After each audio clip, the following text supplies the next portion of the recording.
Jennifer Carlson, welcome to the conversation today. Thanks, John. It is a pleasure to be with you. You're joining us from the Seattle area. I'm south of Salt Lake City in Utah. And today we're going to be talking about the need for technology apprenticeship programs. There's so many different ways to think about the challenging skills gaps in the labor economy right now. And this is a really kind of interesting and unique way of thinking about how to address those skills gaps, technology apprenticeship programs. We have apprenticeship programs in other fields. And so this could be a really great opportunity if we can learn how to leverage it better. As we get started, I wanted to share Jennifer's bio with everybody. Jennifer Carlson serves as co-founder and executive director of APPRenti. APPRenti is a nonprofit organization that creates alternative pathways to access tech talent and help organizations address digital skills shortages while providing economic mobility to underrepresented groups by identifying, training, and placing diverse talent in tech careers. Additionally, she serves on Tech Councils of North America Workforce Board and as adjunct professor in graduate studies at Seattle University. Again, a pleasure to have you. Anything else you would like to highlight by way of your background or personal context before we dive on in? Other than I don't come from technology as a traditional practitioner. I actually came from insurance and other industries running large P&Ls and was an executive sponsor of tech projects. Very good. Very good. Well, why don't we start by just exploring this idea in broad terms? What exactly is a technology apprenticeship program as you conceive of it and as you've seen it play out in different spaces? And then we can dig in a little bit more as to the need and how we can best leverage it. Sure. Apprenticeship in general is a hybrid training model of a combination of classroom and hands-on skill. As you said, it happens in a lot of industries, but the word apprenticeship is most traditionally tied to the building trades, blue-collar jobs in the U.S. But in reality, it exists in medicine. We call it residency, clerking, and law. It has many names, but it's an opportunity for people to skill up, reskill, however you want to look at it, without necessarily having to go the college route, which is been the predominant location for where we find our talent today. And so they take accelerated classroom, mix it with some level of mentored hands-on skills. You put those two things together and you have an apprenticeship. Yeah, excellent, excellent. And even in the university space, we see the use of apprenticeships or apprenticeship-like experiential learning is very common, increasingly common. And I was thinking, just as you were describing some of those, things like student teaching for educators, not exactly what you're talking about, but it's a model I think most people are very familiar with, right? How it plays out. And I'm a university professor. That's my full-time gig, and I teach in the HR organizational development change management program. And we lean very heavily on experiential learning, real world consulting projects, those sorts of things, so that by the time our students leave, not only have they, learn the coursework and the concepts and the knowledge that's going to help them be successful, but they've worked on developing the actual skills to help them be successful because they've done it. They've done the work. They've been mentored. They've been coached along the way to help them develop their chops. And, that's really ultimately, I think, what employers are wanting nowadays. They don't want someone who's just gone through kind of the quote unquote traditional university kind of experience where they've, sat through exams and regurgitated and blah, blah, blah. They want people who know how to do stuff. And apprenticeship programs is just a really great way to do it. And like you said, it's a great way to do it without the traditional kind of baggage of a university experience. And I say that as someone who is a professor at a university, and I know you are too. Like that has a really important role for sure in developing the workforce of the future. But there are so many people that can do amazing work that don't need to go through the traditional kind of 4-year degree process and can be reskilled or upskilled much faster through things like these technology apprenticeship programs. Yeah, I think that there's kind of 2 points of view to this, because I'm with you. I mean, you and I probably went through traditional higher ed for ourselves the same way. We have a growing divide in this country of people choosing not to go to the university route for one of many reasons, whether it's the cost or it's simply not something that was part of their upbringing, right? And this is, or from a learning modality perspective, that isn't their preferred learning modality. They prefer a hands-on environment, and universities don't necessarily give it that way. And so, fewer than 70 or 30% of America go to university, and only about 2/3 of that graduate from it, which means the density of our population isn't going near a university, which Yeah. means if we're going to find a way to close the talent gap, and I do believe that there are amply enough people in this country domestically that can do the work, they just need a different learning modality to get to it. Then we're going to be in a perpetual upside down problem, and we have it in all sectors. This isn't just a tech problem.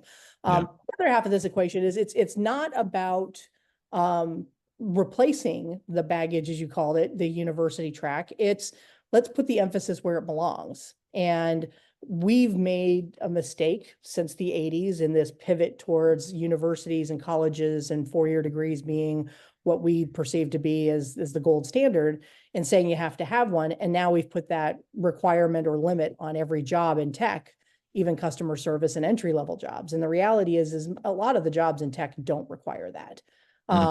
So, we've kind of created our own bottleneck in a way. And so, not to take anything away from universities, we've got internships that we do, but there's not a lot of consistency in those, whereas an apprenticeship is a more rigorous and standardized system so that you know what you're getting out of it.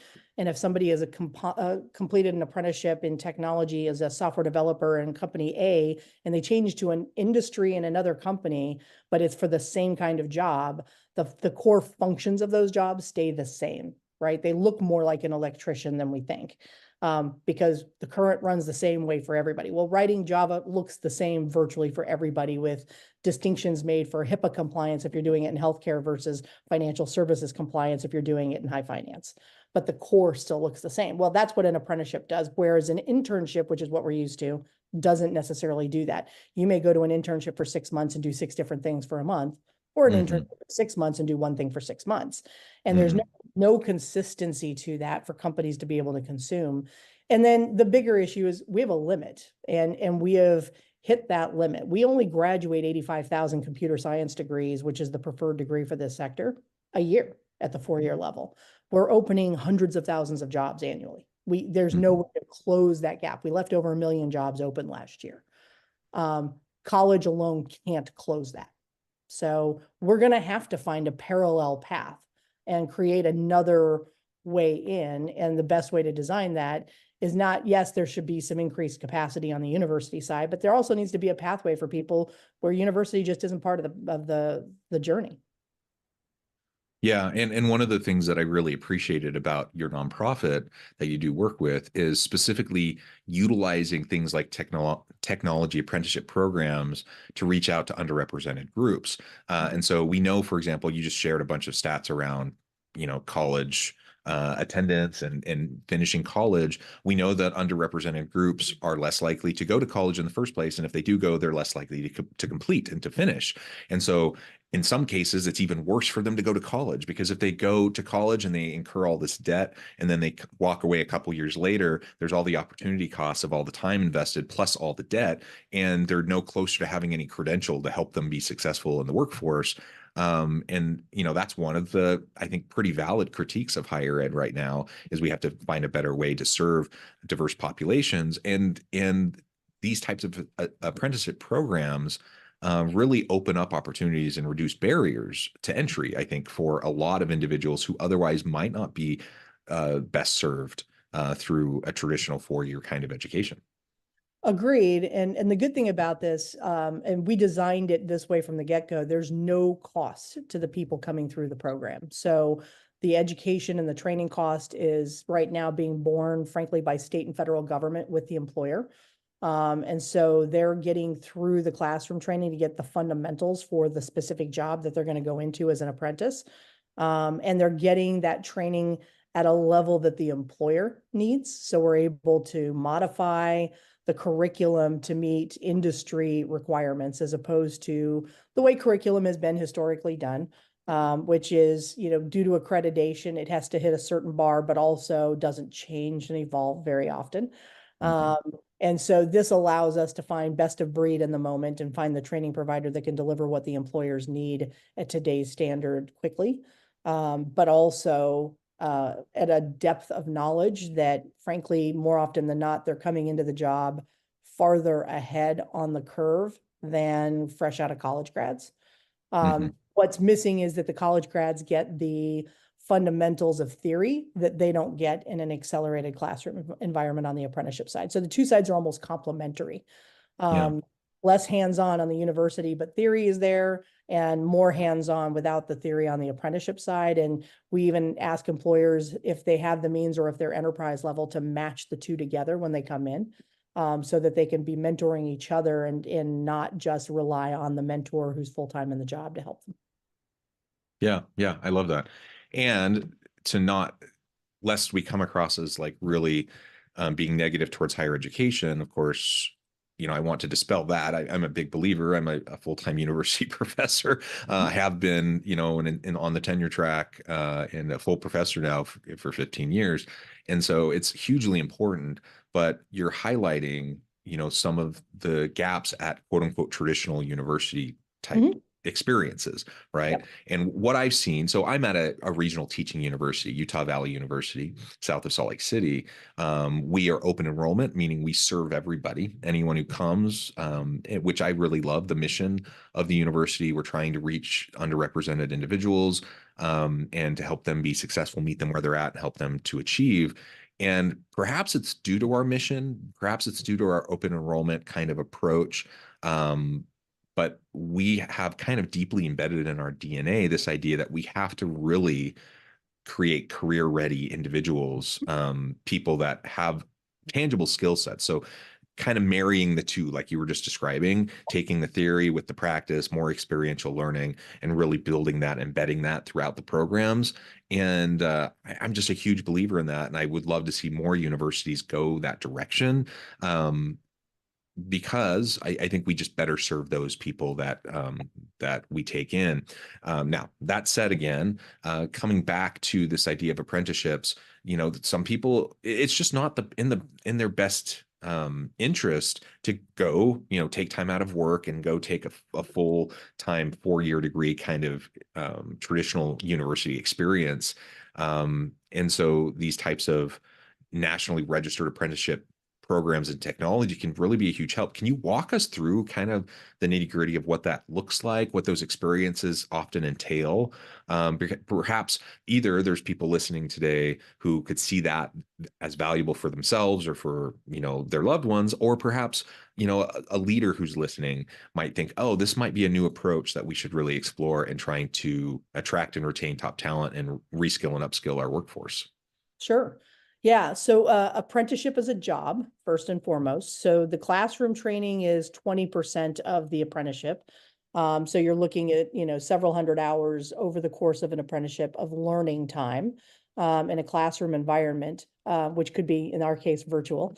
And then there's a minimum of 2,000 hours on the job where they're doing the work, being mentored by somebody in the job. And those two things coming together is what makes an apprenticeship. Classroom time alone without the job is pre-apprenticeship. The job has to be there as part of the equation. So it's an earn and learn model. You're being paid an apprentice wage, which is below the wage of a fully qualified person, but it's still an employee wage with benefits and everything that comes with that for you in that 2,000 hours. The apprentice comes to us, for the record, median age in our program is 32. So these are people who are further along in life. To your point, they're either not able to go back to school and start over at that stage, or they're going to be doing it in an online environment, or a night and weekend kind of environment, which sadly in our industry from a tech perspective is not where most of the recruiting gets done, but it is where the greatest audience is. So you put those two things together. The apprentices come through and take a basic skills assessment online at apprenticareers.org. And that teaches us what they're at a math competency level and basic logic and critical thinking. Are they good problem solvers? Those are really the two most important facets to getting into tech. Math is really at an algebra level with some geometry. Yeah. You're not writing algorithms in your head or fixing code, right? We just want to see what your baseline is. If you score over an 80, you're in our candidate pool. And the employers are coming in and putting up jobs and saying, we're going to take 5 cyber analysts, we're taking 10 software developers, we're taking 20 cloud operations people, whatever that platform is that they need the additional help in, where they've got staff that they can pair up. they're committing that headcount to an apprenticeship, and we work with them to internally work through culture and how to onboard, how to even interview differently, because these are not technology-centric interviews. These are soft skills interviews because you're sponsoring them to learn in the job. Right. And then we're kind of facilitating, as I jokingly refer to it, eHarmony for tech. And we're doing the quantitative and the qualitative. The quantitative is that skills assessment that you have to score 80 on before you're in my pool. But then we're going to interview you to get at what skills are you bringing to the table. You know, if you've only worked in food service, you've got, you know, supply chain and payroll and hiring and times, and you've got all of these skills that when they're de-identified from where you did them, have a greater value to the employer. And that's what we're sharing with the employer, are the skill sets you bring to the table. And then they're choosing the candidates they're going to pull in that are being sent to class, with that cost being covered by federal government, state governments, and employers. And then they have a start date, and they're going to go to that job. They're going to know who that employer is before they get going. They've got a job offer. The only thing stopping them from getting to that is the completion of the classroom time. Unlike the building trades where you think of apprenticeship and they might do 5 years where you're 1 day in classroom and 4 days on job, the tech sector said, we don't have that capacity. We move too quickly and too much changes. So we've compressed the classroom time to the front of the apprenticeship. So you'll do 4 or 5 months in classroom before you start your job, and then you do that for a year.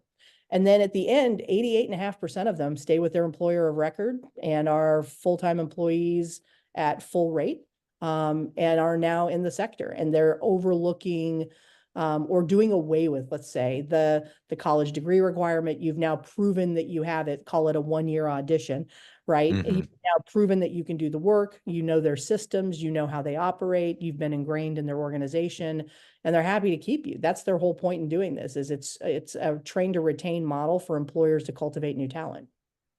Yeah, I love so much about that. I love that this is something you're learning while you're doing, you're getting paid while you're learning, while you're doing, that so many of those individuals are retained by the organizations into more traditional full-time, normal industry rate employment after completion. All of that's incredible. And I also, you know, as an HR professor, one of my biggest pet peeves is the arbitrary, you know, requirements that you see in so many job postings about years of experience or degree, you know, requirements.